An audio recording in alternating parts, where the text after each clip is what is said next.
Bharti news, सीधा, सटीक और निष्पक्ष। Good evening. I am Bhaskar Vigyan and you are watching Bharti News. Let us have a glance at the top news for 27 June, Tuesday. Here is the national news first.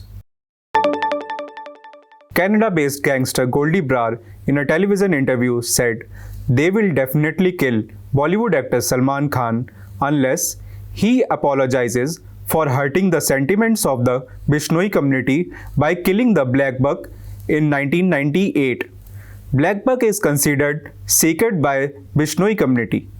In an exclusive interview with India Today, Goldie Brar said he killed singer Sidhu Moosewala and will definitely kill Salman Khan. Mayors from over 60 cities, including 42 foreign cities, are likely to attend the Urban 20 Mayoral Summit in Ahmedabad next week. With revamping multilateral funding institutions and decentralization of governance mechanisms in urban areas among the possible topics of discussion, according to sources involved with the event. In a first, the self-regulatory body for online curated content has recommended punitive action on a platform invoking the Information Technology Rules 2021. In an order issued last week, the Digital Publisher Content Grievances Council, a registered self-regulatory body for OTT platform headed by retired Supreme Court Judge Justice A.K. Sikri, has gravely objected to the content being streamed on an OTT platform called Ullu and ordered takedown of such content in 15 days. Now, news from around the globe.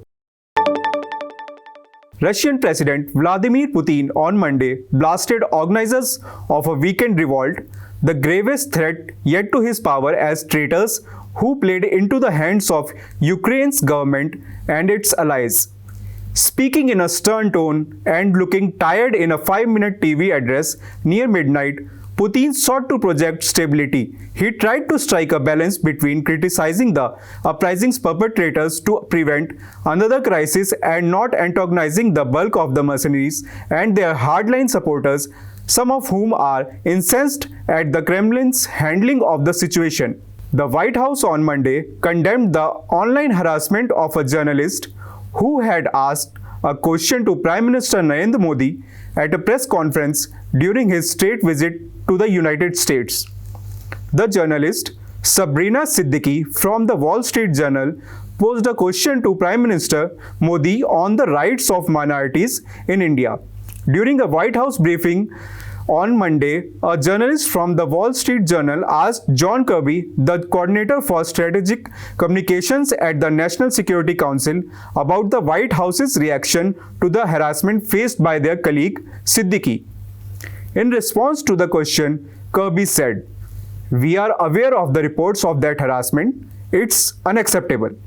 Sri Lanka's central bank on Monday declared a special bank holiday on Friday to ensure a continuous 5-day cooling off period after the government's announcement on the domestic debt restructuring process as part of the efforts to revive the cash-strapped economy. Now heading on to the business news. The Abu Dhabi headquartered Lulu Group, with wide-ranging business interests but better known for its mega malls and hypermarkets, as part of foray into Telangana, is readying its first mall in Hyderabad and giving shape to around 3,500 crore investment plans across sector in the state over next 5 years. S&P Global Ratings has said that India will remain the fastest growing economy among Asia-Pacific nations with a growth of 6%. The ratings agency had predicted a growth of 6% previously in March and retained the same. S&P kept the growth forecast unchanged from the March prediction, partly due to domestic resilience. Now heading on to the sports news. Real Madrid extended Luka Modric's contract on Monday, keeping the veteran midfielder for another season. Madrid agreed to extend the contract of the 37-year-old Croatian until the end of the 2023-24 campaign, just like it did with Toni Kroos last week.